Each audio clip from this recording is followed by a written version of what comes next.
We call it political theater. John at Berlin 63 tweets, 21 taxes in Obamacare, government-run health care. He is a train wreck. And again, we will keep our eye on Twitter this afternoon and have more of those postings later as well. Now, live House coverage here on C-SPAN.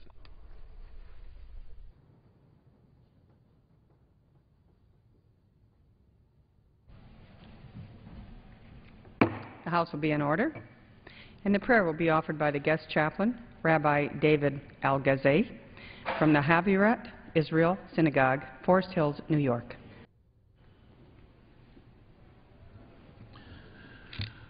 God, from whom all blessings flow, bless this assembly to steer this great nation to the prominence you bestowed upon her. A land where even a humble bicycle messenger can soar to serve in this hall, where every man has dignity and the capacity to prosper, where the ignorant can reach knowledge, and the persecuted sanctuary. Move it from finiteness to infinity, from constriction to amplitude, from isolation to leadership, from cynicism to faith. Uphold its preeminence among the nations, for its message of freedom is beneficial to all men. Let us pray for wisdom, not passion, for knowledge, not shallowness, for truth, not trend, for enduring amity to allies, and steadfast stand against its foes. Bring us a day when all men shall turn to one another in pleasantness, when they combine, regardless of differences, in a union under your reign, as the prophet Zechariah proclaimed, on that day God shall be one, and his name one. The Chair has examined the journal of the last day's proceedings and announces to the House her approval thereof, and pursuant to Clause 1 of Rule 1, the journal stands approved. The Pledge of Allegiance will be led today by the gentleman from Tennessee, Mr. Cohen. Please join. I pledge allegiance to the flag of the United States of America and to the republic for which it stands, one nation, under God, indivisible, with liberty and justice for all. Without objection, the gentleman from New York, Mr. Turner, is recognized for 1 minute. Thank you, Madam Speaker. Fellow members, I am privileged to have had the honor of inviting Rabbi David Al-Ghazi here to lead us in the benediction.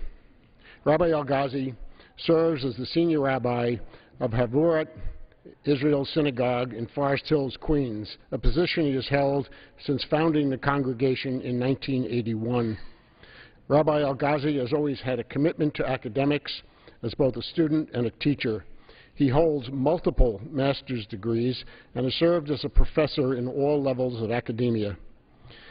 He is a former president of the Association of Sephardic Rabbis of America and is the founder and president of the World Committee for the Land of Israel.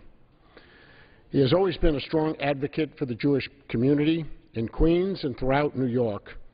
An ardent supporter of the State of Israel, Rabbi Al-Ghazi continues to fight to ensure its safety, security, and well-being. A prime example of these efforts is his work to educate the world about the current situation in Iran and the threat it poses to Israel and the United States.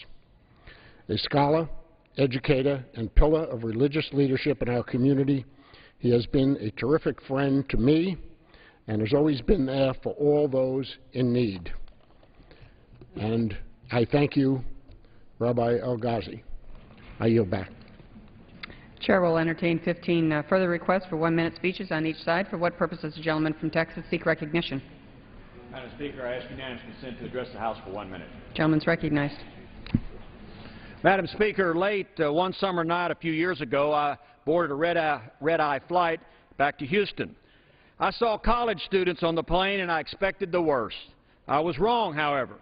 As soon as the plane took off, these athletes broke out their books, and they studied for the rest of the flight. I was impressed by this group of considerate, smart, focused, and driven student athletes. No surprise, they were the Owls baseball team from Rice University.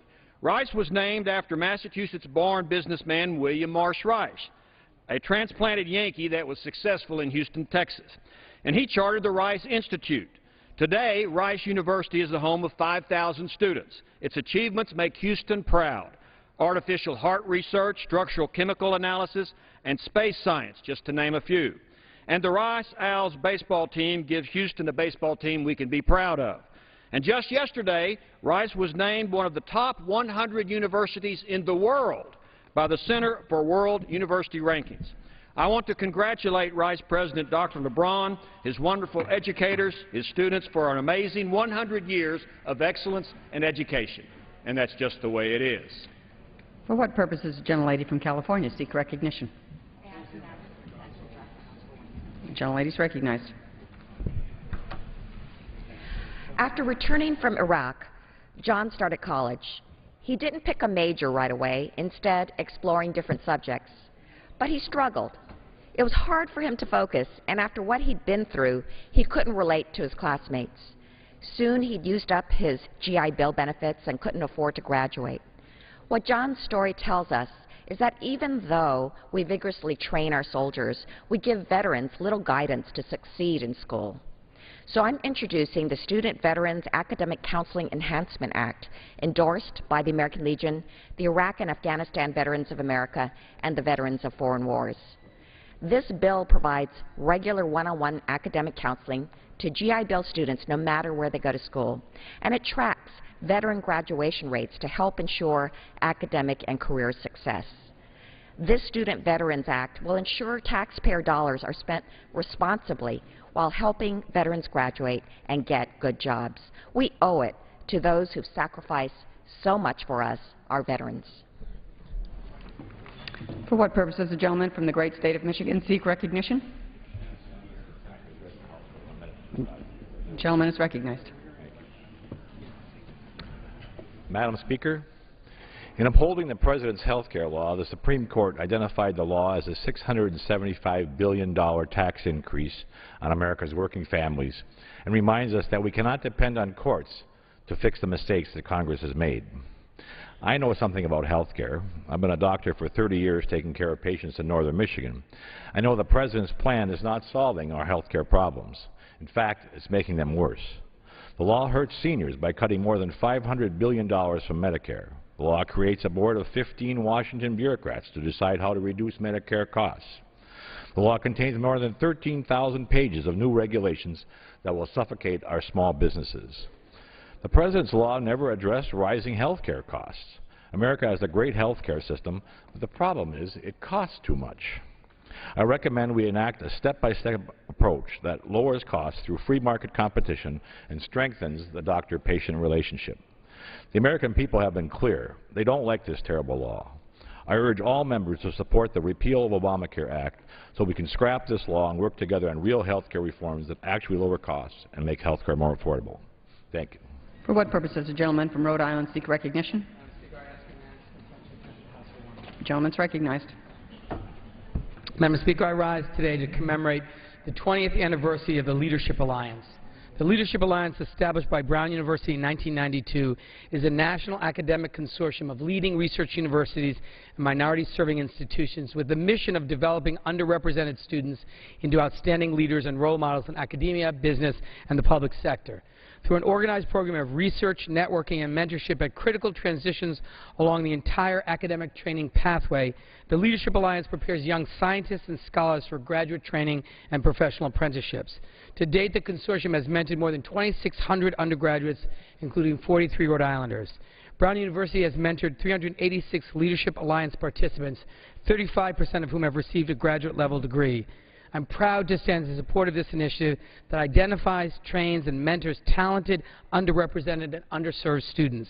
I congratulate and commend the Leadership Alliance, including Brown University, for 20 years of mentoring a diverse and competitive research and scholarly workforce. I yield back the balance of my time. For what purpose does the gentlelady from North Carolina seek recognition? I ask unanimous consent to address the House for 1 minute and to revise my remarks. Gentlelady is recognized. Thank you, Madam Speaker. In 2009, President Obama rightly said, the last thing you want to do is raise taxes in the middle of a recession. Yet the President's signature legislative achievement, Obamacare, hinges on 21 separate tax increases, 12 of which hit the middle class. Obamacare and its taxes have already proved crushing to the economy, along with broken promises to spur job creation, reduce debt, cut premium costs, and allow patients to keep their coverage and physicians. Family premiums are up over $1,000. 20 million people are at risk of losing the doctors they like. 48% of businesses aren't hiring to brace for rising health costs, and by 2021, the CBO estimates there will be 800,000 fewer jobs because of Obamacare. The job of Congress is not to defend failure. Obamacare makes it harder for job creators to hire and fails in its most basic objectives. Thus, we have a duty to spare the American people from its $1.76 trillion bill by fully repealing this legislation. And with that, I yield back. For what purpose does the gentleman from Tennessee seek recognition? The gentleman is recognized. Thank you, Madam Speaker. Yesterday, the United States Senate approved the nomination of President Obama, upon my recommendation, of John T. Folks, Jr. to be the new federal district court judge in the Western District of Tennessee. It was a moment of bipartisanship where Senators McConnell and Reed worked to get the nomination up, and my Republican Senators Corker and Alexander sponsored, supported that nomination. Judge Folks is an outstanding jurist and was an outstanding attorney. He was a public defender, a state prosecutor, a federal prosecutor, a chief administrative officer for our county government, and a current criminal court judge. I impaneled a group of lawyers, bipartisan, just about every representation you can imagine, to advise me on the person to recommend. Everybody felt John Folks, by temperament and disposition, judicial experience, was the right person for the job. I was proud to recommend him. I'm pleased the President nominated him. I'm thankful the Senate acted in a bipartisan way so we can work down our caseload. We need more judges, and the Senate needs to approve more. I yield back the balance of my time. For what purpose does the gentleman from Ohio seek recognition? And the gentleman is recognized. Madam Speaker, we've long known that President Obama's takeover of our health care is bad medicine. And now that the Supreme Court has determined that it's one of the largest tax increases in American history, we've confirmed that it's bad policy. As I travel up and down the Ohio River, I hear repeatedly that this disastrous law must be repealed and replaced with common sense, patient-centered solutions that will grow our economy. Today, the House will vote once again to repeal this law because it's full of broken promises covered up in empty political rhetoric. President Obama promised us that this law would lower health care costs, but now we know it will cost more than double what was expected, almost $2 trillion.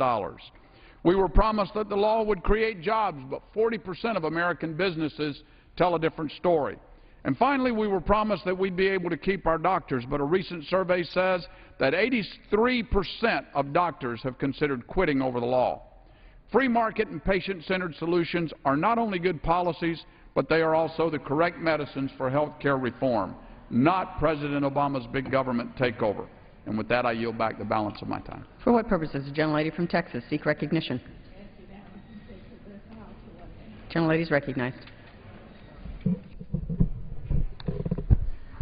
Thank you, Madam Speaker.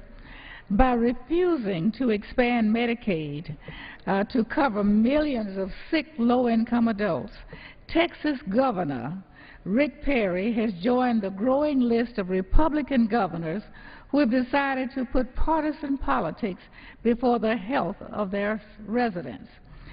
6.2 million Texans, including 1.2 million children, lack health insurance, the highest number of any state in the nation.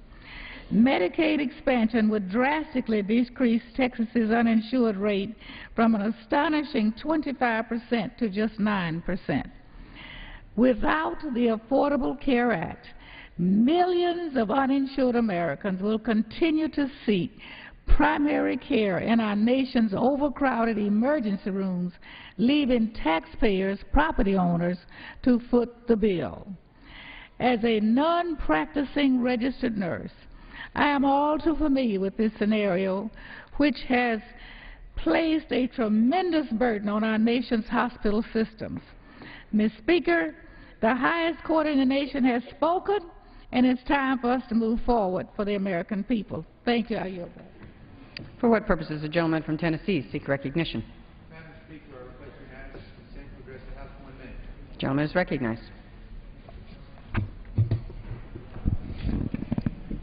Madam Speaker, I rise to honor Specialist Andrew Smith of the United States Army's 82nd Airborne Division. Andrew grew up in my hometown of Ottawa, Tennessee, and enlisted in the Army after graduating from Lee University. On his first patrol in Kandahar, an IED detonated near him, and he lost both of his legs. I first met Andrew where he was recovering at Walter Reed, where I was impressed by his spirit, curiosity, and determination. His wife, Tori, was by his side the entire time and keeps a constant vigil. Andrew's mother has been active as well, ensuring he receives the best care possible. A particularly touching tribute is an essay written by Andrew's sister, Katie. She writes, "He was aware of the risks that were involved in being a soldier, but he was so devoted to protecting our freedom that he was willing to sacrifice in a major way. Even though he is away from the war, he is still fighting." Katie's essay reminds us that our freedom and safety depend on heroes like Andrew Smith, who put their lives on the line to defend us. I am humbled to recognize Andrew, and I am pleased his family is able to join him here today in the House gallery.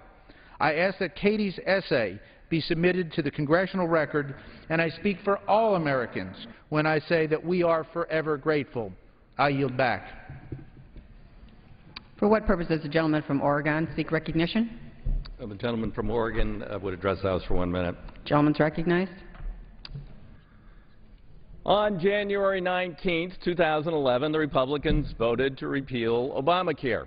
30 other times on the floor since then, they have voted to repeal Obamacare or part of Obamacare. And today, for the 31st time, they will vote to repeal Obamacare. How about doing something productive for the American people in terms of lowering health insurance and health care costs instead of your political theater here? The Supreme Court has ruled. Let's roll up our sleeves and improve what is the law of the land. I propose that today we should vote on my bipartisan amendment to take away the antitrust immunity of your friends, the insurance industry, so they can't collude to drive up prices. They can't collude to restrict coverage and divide up markets and make it more expensive for all Americans. The Consumer Union says this would mean a 10 to 25% drop in everybody's health insurance in this country. Let's do something real. Stop the political theater. Let's help the American people get affordable health care and health insurance. For what purpose does the gentleman from Texas seek recognition? And the gentleman's recognized.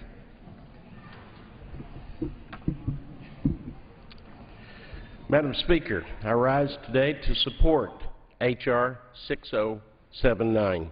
It hasn't taken very long for the weight of Obamacare to become a significant drag on our economy and our families' budgets.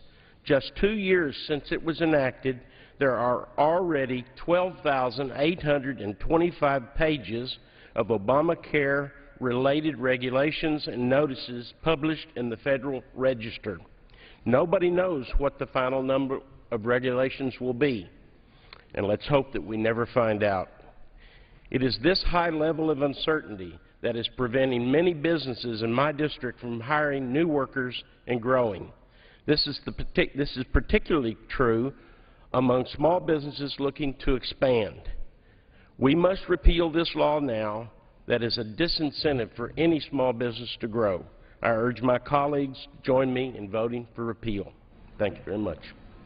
For what purpose does the gentleman from Connecticut seek recognition? And the gentleman is recognized.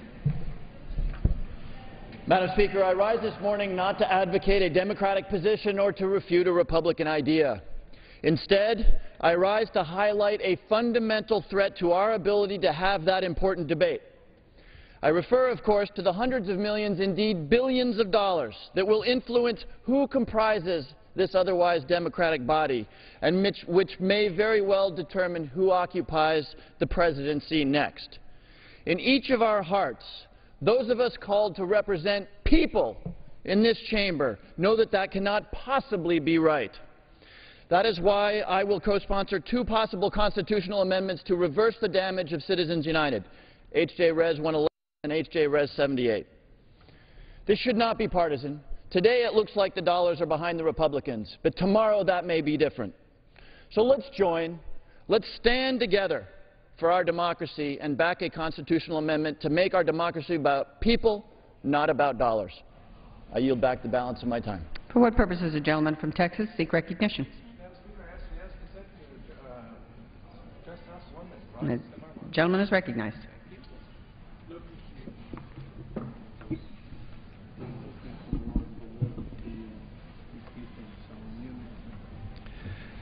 Madam Speaker, I rise today to celebrate Rice University's centennial. 100 years ago, in Houston, Texas, the Rice Institute opened its doors to 48 male and 29 female students. Since that time, it's grown to be one of the most respected universities in all of the world. World history has been made on Rice's campus. As all Texans know, in September of 1962, President John F. Kennedy stood on Rice Stadium and committed a nation founded by explorers to the greatest exploration in human history, a moon landing. Space City, USA was born at Rice. And I'm a proud alumnus of Rice University, class of 1985, Jones College. What gives Rice such a special place in my heart is an uncommon feeling, a feeling of family and home that transcends my 4 years on campus. It's a feeling you can see in this picture of my son, Grant, and I on campus this year. Happy Centennial, Rice. I can't wait for the next 100 years. Go Owls! I yield back. For what purpose does the gentleman from California seek recognition? The gentleman is recognized. Madam Speaker, I rise today to honor the Montrose Search and Rescue Team. For over 65 years, Montrose Search and Rescue has been conducting life-saving operations throughout the Angeles National Forest and neighboring areas. These brave men and women have risked their own lives to rescue stranded hikers, victims of natural disasters, and anyone in need of assistance. 2 weeks ago, their heroism was on full display. The team spotted a little girl face down, drowning in a pool of running water in the forest. The 18-month-old girl was unconscious and had stopped breathing when they pulled her out of the water. Thanks to them, this little girl was brought back to life, to the unimaginable relief and gratitude of her family. That young girl, along with so many others, is alive today because of the heroic actions of the Montrose Search and Rescue Team. And they do all this for their community without asking anything in return. Their humbling dedication to service and selfless desire to help those in need deserve our respect and gratitude. So today I rise to say thank you, Montrose Search and Rescue, for the great work that you do and for the lives that you save through your efforts. Thank you. For what purpose does the gentleman from Kansas seek recognition? And the gentleman is recognized. Madam Speaker, many of the smartest minds in America work tirelessly every day to discover a cure for cancer. I'm happy to say we will soon take another step towards the ultimate goal of winning the battle against cancer, and it will happen right in the Kansas City community, as the University of Kansas Cancer Center will soon receive a National Cancer Institute designation by the National Institutes of Health. This NCI designation at the KU Cancer Center will affirm the highest quality of cancer research will be conducted at the University of Kansas, and that this research will directly lead to improved cancer care and life-saving treatments across the country. Madam Speaker, nearly 1.7 million Americans this year will be diagnosed with the horrible disease of cancer. It touches all of our lives personally, and we must remain committed as a nation to ultimately winning this war against cancer. That's why I'm proud today to stand in support of the University of Kansas's efforts in this battle and to congratulate all involved for this important milestone. For what purpose does the gentlelady from California seek recognition? Madam Speaker, I wish to address the House for 1 minute, revise and extend my remarks. And the gentlelady is recognized. Thank you, Madam Speaker.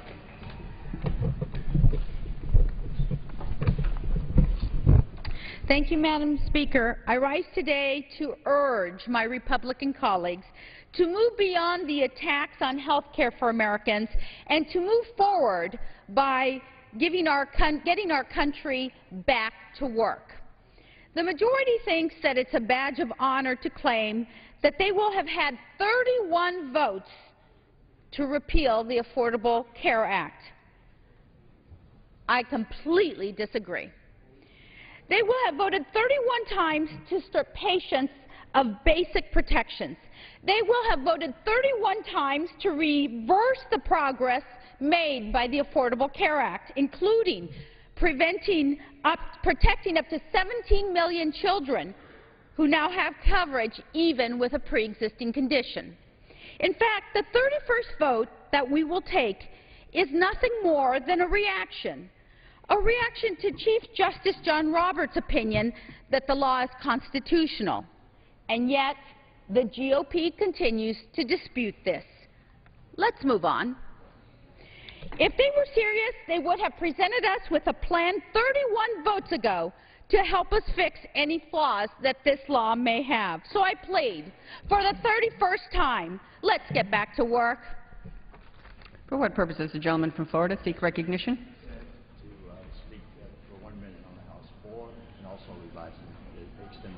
And the gentleman is recognized. Thank you.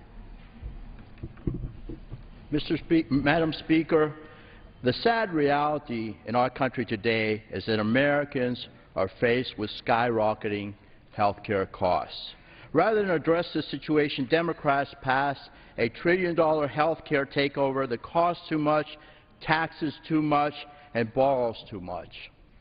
Americans don't deserve this. Americans deserve common sense ideas like medical liability reform, encouraging health care savings accounts, strengthening association health plans, and allowing people to purchase health insurance across state lines. Common sense ideas.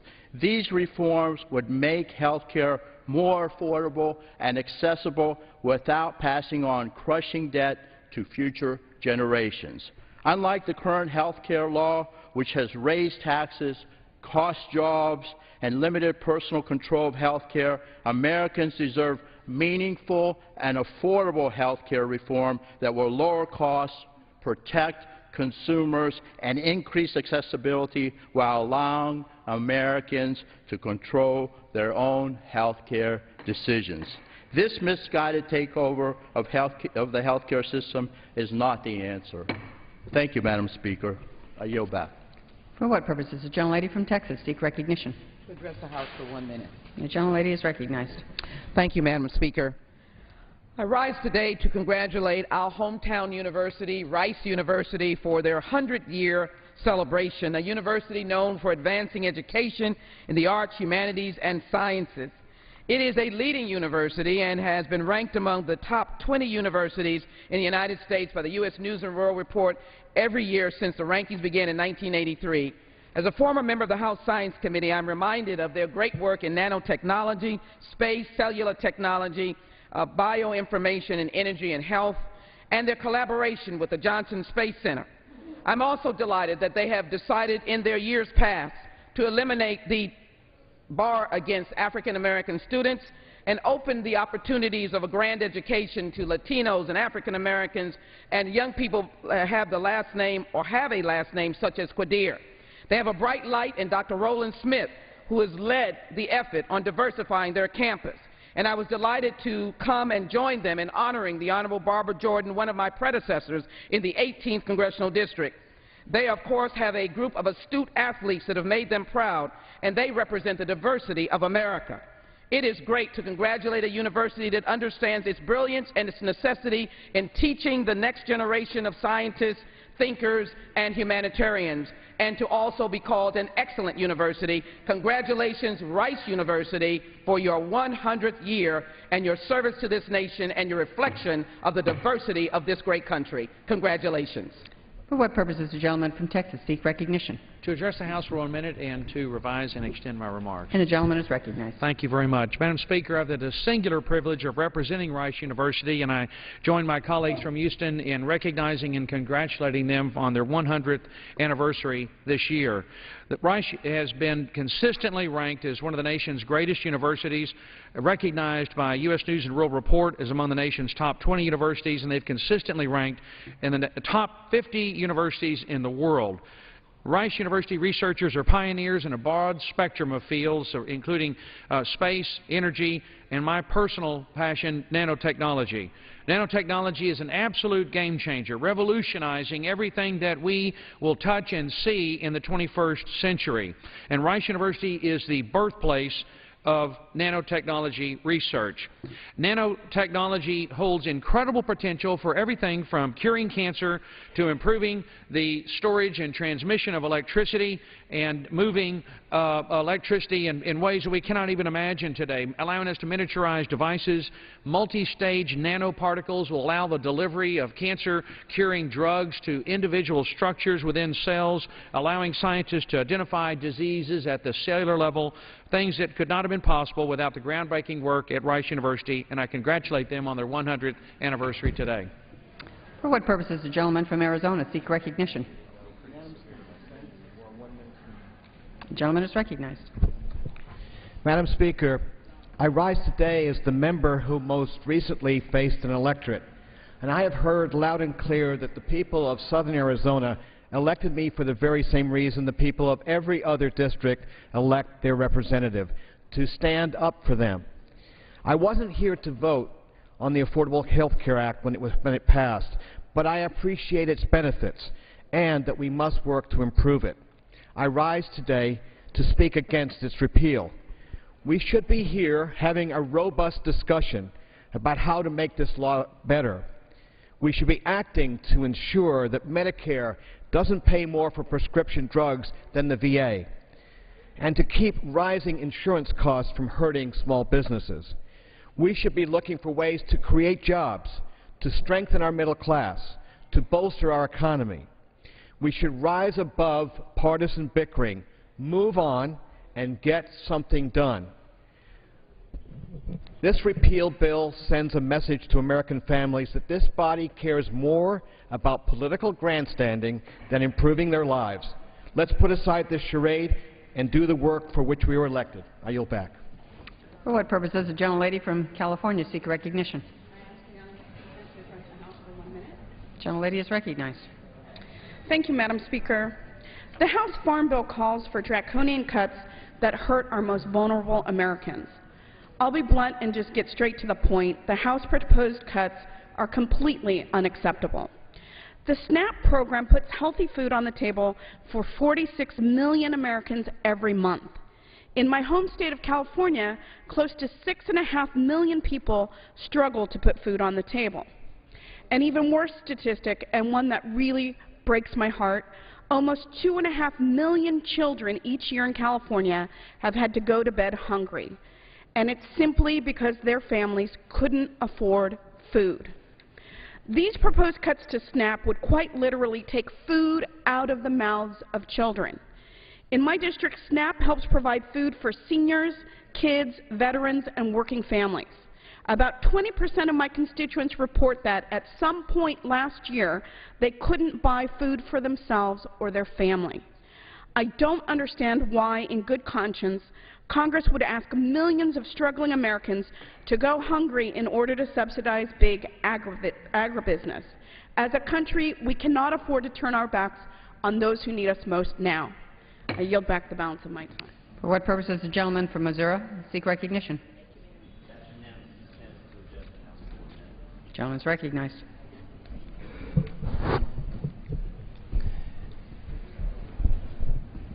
Thank you, Madam Speaker. Yesterday, a Republican representative from my state actually told the truth about the 31st attempt to repeal the new health care law. He told a St. Louis newspaper that today's vote is just because, quote, we want to get people on the record, unquote. Well, we've done that 30 times already. The Affordable Care Act is the law of the land, passed by the Congress, signed by the President, and found constitutional by the U.S. Supreme Court. This Republican health care repeal bill isn't about people. It's about more divisive, dysfunctional politics. They know the repeal bill is pointless, and there is no way we're going backwards to the broken health care system of the past. Let's use the time to pass a jobs bill. Let's pass the middle-class tax cut extension that we all agree with. Let's pass my bill that will protect veterans returning from war zones from the impacts of psychological damage. Today, our troops are killing themselves at a rate of nearly one a day. They urgently need our help. Let's do something for them. Let's do something that actually matters for the American people. Let's put ourselves on record for the people, for jobs, rather than wasting time casting the same vote 30 times. For what purpose does the gentlelady from Maryland seek recognition? The gentlelady is recognized. Thank you, Madam Speaker. On my way home from work, I stopped at the local grocery store and I stopped at the bank. Well, my bank is located conveniently between my grocery store and the gas station, only minutes from my home. I thought about the last 4 years and the fights that Democrats in Congress are waging to make sure working families can see more money in their bank accounts. It's been tough, but we've had some successes, reducing out-of-pocket health care expenses with preventive care, closing the prescription drug donut hole, protecting consumers from overdraft and ATM fees, even getting the American auto industry back on track as a mainstay of American manufacturing. But we have some important fights ahead of us. We're fighting to keep in place critical middle-class tax cuts. We know Americans can't afford those tax hikes. We know American seniors can't afford the drastic cuts in Medicare and the Republican Tea Party budget. Democrats are focused on growing the economy, creating jobs, and ensuring that Americans see more money in our neighborhood bank accounts, not on some other shore, not in some other country, and not on some island.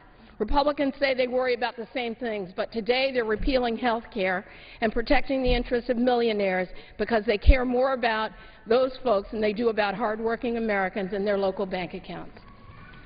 For what purpose does the gentleman from the great state of Michigan seek recognition? The gentleman is recognized. Madam Speaker, I rise in opposition to the proposed $16.5 billion in cuts to SNAP in the Farm Bill. SNAP is the most important anti-hunger program in the nation, helping more than 46 million Americans put food on the table every day. Far too many hardworking Michiganders are struggling to feed their children. Nearly 1 in 5 Michigan households face food insecurity each and every day.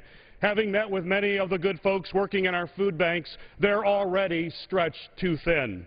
I'm appalled that Republicans think that it's a good idea to kick millions of children, seniors, and families off of food assistance so they can provide massive taxpayer-funded subsidies for wealthy agribusinesses. I call on my Republican colleagues to join me and stand up for those that are most vulnerable in our society.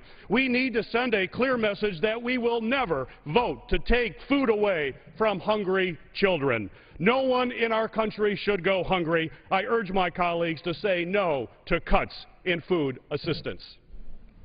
Yield back. For what purpose does the gentlelady from the District of Columbia seek recognition? To address the House in 1 minute, revise and extend my remarks. And the gentlelady is recognized.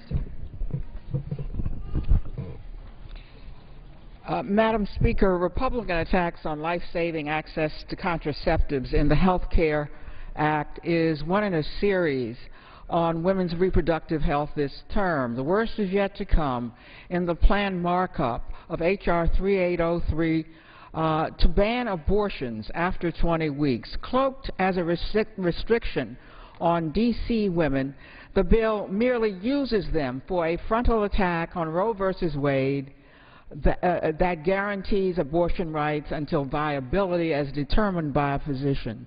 The Franks bill picks on D.C. women because anti-choice opponents lack the courage of their own convictions, or they would have made the 20-week abortion ban a nationwide bill. That, of course, would bring on the wrath of the American people who support choice. Judging by the reaction, even before markup, women see through the cynicism and are poised to protect their constitutional rights. Yield back.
For what purpose does the gentleman from Utah seek recognition? I don't know. Madam Speaker, by direction of the Committee on Rules, I call up House Resolution 726 and ask for its immediate consideration. And the clerk will report the resolution. House Calendar Number 146, House Resolution 726, resolved that at any time after the adoption of this resolution, the Speaker may, pursuant to Clause 2B of Rule 18, declare the House resolved into the Committee of the Whole House on the State of the Union for consideration of the bill H.R. 4402, to require the Secretary of the Interior and the Secretary of Agriculture to more efficiently develop domestic sources of the minerals and mineral materials of strategic and critical importance to the United States economic and national security and manufacturing competitiveness. The first reading of the bill shall be dispensed with. All points of order against consideration of the bill are waived. General debate shall be confined to the bill and shall not exceed 1 hour, equally divided and controlled by the chair and ranking minority member of the Committee on Natural Resources. After general debate, the bill shall be considered for amendment under the 5-minute rule. In lieu of the amendment in the nature of a substitute recommended by the Committee on Natural Resources now printed in the bill, it shall be in order to consider as an original bill for the purpose of amendment under the 5-minute rule an amendment in the nature of a substitute consisting of the text of Rules Committee Print 112-26. That amendment in the nature of a substitute shall be considered as read. All points of order against that amendment in the nature of a substitute are waived. No amendment to that amendment in the nature of a substitute shall be in order except those printed in the report of the Committee on Rules accompanying this resolution.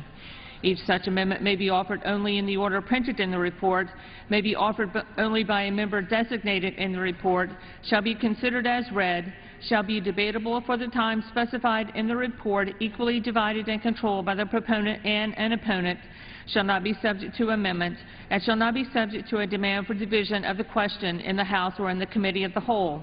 All points of order against such amendments are waived. At the conclusion of consideration of the bill for amendment, the committee shall rise and report the bill to the House with such amendments as may have been adopted. Any member may demand a separate vote in the House on any amendment adopted in the Committee of the Whole to the bill or to the amendment in the nature of a substitute made in order as original text. The previous question shall be considered as ordered on the bill and amendments thereto to final passage without intervening motion except one motion to recommit with or without instructions. Gentleman from Utah, recognized for 1 hour. Madam Speaker, for the purpose of debate only, I yield the customary 30 minutes to the gentleman from Colorado, Mr. Polis, pending which I yield myself such time as I may consume. During consideration of this resolution, all time yielded is for the purpose of debate only, and I ask that all members have 5 legislative days during which they may revise and extend their remarks. Without objection. This resolution provides for a structured rule for consideration of H.R. 4402, which is the National Strategic and Critical Minerals Production Act, and provides for 1 hour of general debate, equally divided and controlled by the chairman and ranking minority member of the Committee on Natural Resources, and makes in order 7 specific amendments out of 10 which were filed at the Rules Committee. 5 of the 7 are Democratic amendments, 2 are Republican. So this is a fair and generous rule, and will provide for a balanced and open debate on the merits of this important piece of legislation.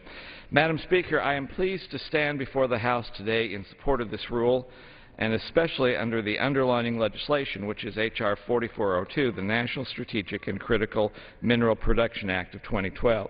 I appreciate the hard work of the bill's chief sponsor, the gentleman from Nevada, who understands this situation very well and has put a great deal of time and effort into coming up with a rational and legitimate solution to a problem that which we face. Mr. Amodei, as well as the chairman of the Natural Resources Committee, the gentleman from Washington, Mr. Hastings, are to be commended in forwarding this bill to the full House for our consideration today. Our nation has been blessed with tremendous natural resources, and over the last century, these abundant resources are one of the key reasons that has allowed our nation to emerge as a leading world economic and industrial power. In many aspects, we have only scratched the surface with regard to the development of these abundant natural resources, whether it be in energy, such as coal or oil shale or natural gas deposits, or whether it be in various natural minerals. One of the cornerstones of manufacturing in the United States includes the access to a stable and steady supply of these types of resources. Unfortunately, in recent decades, much of the development and mining of these domestic mineral resources has been hampered or shut down entirely by a combination of special interest politics by certain self-appointed environmental groups and by bureaucratic red tape here in Washington. Often these two factors seem to go hand in hand, particularly under the current administration. We've all felt the pain of seeing what these failed policies have done to energy production in our country. We are more dependent than ever on foreign sources, increasing our trade imbalance, sending our dollars overseas, often to areas in the world that they do not have our best interests at heart. It has led to escalating gas prices and escalating price spikes for energy and other commodities, and has made our economy more vulnerable to external and international forces largely beyond our immediate control. These failed policies have also led to job losses in the United States in energy and mining sector, which historically and ironically have been some of the highest paying jobs the middle class work has available to it. The bureaucratic delays and regulation regarding the mining of strategic and critical minerals is the exact same thing. By the very nature, these minerals are absolutely essential to manufacturing and electronics, metal alloys, ceramics, glass, magnets, catalysts, and use in countless commercial and especially defense applications. Procurement of certain strategic and critical minerals is so crucial that the Department of Defense and the Defense Logistics Agency manage stockpiles of such materials which are deemed so critical that an adequate supply must be maintained at all times to ensure national military preparedness and readiness. More and more, we have seen that these materials are unfortunately being purchased from overseas and not from U.S. producers, making us wholly dependent upon other countries to ensure our own national security. Critical weapon systems such as night vision equipment, advanced lasers, avionics, fight jetter canopies, missile guidance systems, and many, many others could not be built without these rare earth minerals. The primary duty of Congress under the Constitution is to provide for the common defense. This bill takes us in the right direction for helping to restore U.S. domestic production of critical and strategic minerals by facilitating a more timely permitting process review for mineral exploration projects and to ensure that such essential mineral mining projects are not delayed unnecessarily by frivolous litigation.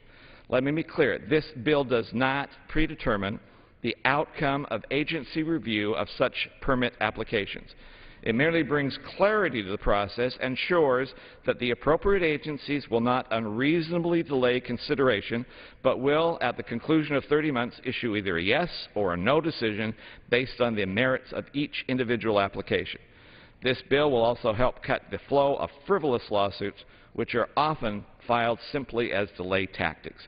It's a good bill. It's a fair rule. It's a good underlining bill, and I urge its adoption, and I reserve the balance of my time. Gentleman reserves his time. The gentleman from Colorado.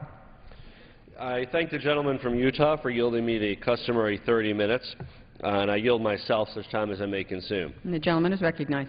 Madam Speaker, I rise in opposition to the rule in the underlying bill, H.R. 4402, the Strategic and Critical Minerals Production Act. Now, much of what the gentleman from Utah said, I agree with in terms of the strategic need for critical minerals for our industrial and military production. However, that's only a teeny part of what this bill does. Now, my colleague, Mr. Tonko, offers an amendment that would, in fact, limit this bill to strategic and critical mineral production. In addition, it's my understanding that bipartisan legislation has emerged from the Natural Resources Committee that would address the strategic need for critical minerals. However, that is not the bill that is being brought forth under this rule. Instead, we essentially have yet another rollback of public health, of water and environmental protections for the mining industry, which is our nation's top toxic polluter. So I'm very disappointed that the House majority has chosen to bring forward this bill instead of the bipartisan bill that passed committee. It shuts out several sensible amendments that have been offered by Democratic members. And the underlying legislation doesn't limit itself to strategic and critical minerals. In fact, it's so broad that despite the bill's title, it would expand mining companies' ability to mine on public land for nearly all minerals, including plentiful minerals like sand and clay and even coal. So this really is not a discussion of strategic and critical minerals. if we're talking about sand and clay. In fact, yesterday in our Rules Committee, Chairman Hastings admitted during the Rules Committee hearing, when questioned by Mr. McGovern, that this bill applies to a lot more than strategic and critical minerals. In fact, Chairman Hastings, when asked on this issue, said, "We talk about a form of minerals as being rare earth. There's no question they are rare, but to say that some minerals aren't critical to our well-being, I think, defies logic." Chairman Hastings went on to cite the use of sand and gravel to build our interstate system as an example of a critical use. So a lot of what the gentleman from Utah said is true and is important. However, when we're talking about sand and gravel, they don't fit the common sense definition of a Strategic and Critical Mineral Production Act that were cited by the gentleman of being of national importance. So the chairman of the committee has made clear this bill isn't about rare earth minerals at all. It's not the kind of bipartisan bill that's targeted at critical resources. Rather, it's about giving mining companies a blank check to take anything they want out of the ground, anywhere, anytime. Under the bill, the mining sponsor is handed control over the timing of the permitting decision, irrespective of the project's impact on natural, cultural, historic resources, its local impact, taking into account the effect on the economies of our counties and jobs.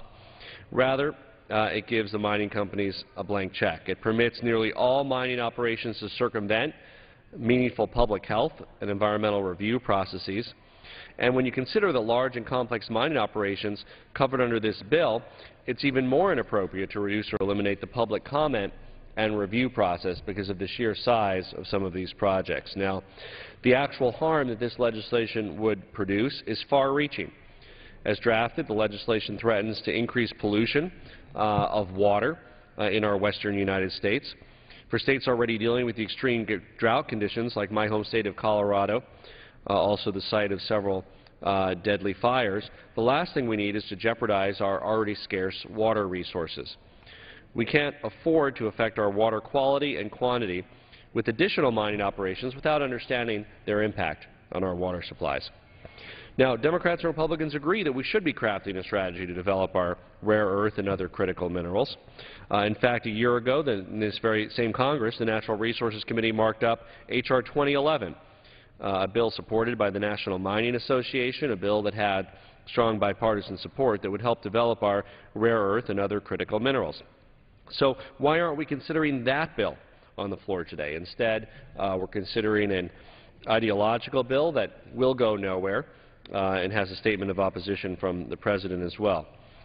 Why the House majority sees a need for this legislation to promote mining is somewhat mystifying, considering that under President Obama's administration, the average time it takes to approve a plan of operation for a mine has decreased substantially. According to the BLM data, plans of operation for hard rock mines are being approved 17% more quickly under the Obama administration than the Bush administration. 82% of plans of operation are approved within 3 years under the Obama administration.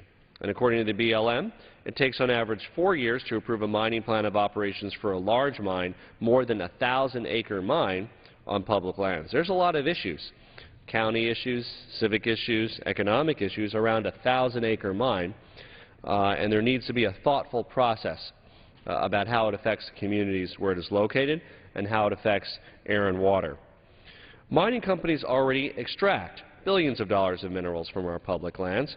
This bill would continue to line the pockets of that industry that already has significant profit margins, and actually this bill jeopardizes jobs and our economic recovery by failing to take into account the local economic impact of mines, and not mining for strategic and critical mineral production, but mining for nearly everything under the sun, including clay and gravel again. So I think, again, while we can be grateful that President Obama has accelerated the approval process, there's certainly work to continue. I urge my colleagues to bring forth a bipartisan bill that would specifically look at real strategic and critical minerals. But this bill and this rule are unduly restrictive, and I encourage my colleagues to vote no, and I reserve the balance of my time. The gentleman reserves the balance of his time. The gentleman from Utah. I'm pleased to yield 2 minutes to the gentleman from New Mexico, Mr. Pierce, who understands this issue very directly with his experience both on the Resources Committee as well as in his home state of New Mexico. Gentleman from New Mexico is recognized for 2 minutes. Thank you, and I appreciate the gentleman yielding. I rise today in support of the rule for H.R. 4402, the National Strategic and Critical Minerals Production Act. The gentleman from Utah has stated it right. It's a fair rule, and it's a good bill. All it does is simply defines a critical mineral as any related to national security or the nation's energy infrastructure. That clarity is needed, but additionally, it affects one thing that people are constantly clamoring about in my particular district. Where are the jobs? This bill understands what the President began to hint at in his March 22, 2012 executive order. The President in that executive order said our federal permitting and review processes must provide transparent, consistent, and predictable path for both project sponsors and affected communities.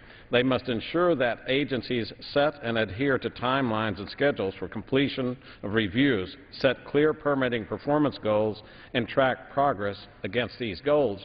Now, the President has moved toward the problem that we see in this country, that many of our mines are moving outside this nation. New Mexico used to be the home for 11 rare earth mineral mines. Today, it's the home of 0. Those mines have relocated over in China. As we look at the rare earth minerals, those are strategically important. That's one thing that this bill attempts to get at, the definitions that will really give teeth to the President's executive order from March the 22nd. Now, people in New Mexico constantly ask, why don't the two parties work together? I think there are many opportunities for the parties to work together. The President has begun the process, and we're simply adding the reverse piece to it that would make it a completed argument. The President has said in the past, for instance, that we're not working together, and he has stated that we should, for example, in both the last 2 states of the Union, said we must reform corporate taxes. Well, I have suggested, would request additional. I requested that the President work with us to affect those taxes. Let's lower those corporate taxes. Let's get companies back here. But the President has at this point, kept those discussions at arm's length. This bill is simply another attempt to reach out to the President and say, we all want to create jobs. We want common sense solutions to the problems that we face. Work with us to define the strategic minerals and critical minerals, and let's do it in this act. So I think that it's something that the President should be reaching out to this body and saying, yes, good, go, and would appreciate or would thank the sponsor for bringing the bill, would thank the gentleman for yielding. Let's work together to create jobs and get those mining industries back here in America. Gentleman from Colorado. Thank you, Madam Speaker. I'd like to yield 4 minutes to the gentleman from Massachusetts, the distinguished ranking member of the Committee on Natural Resources, Mr. Markey. Gentleman from Massachusetts is recognized for 4 minutes.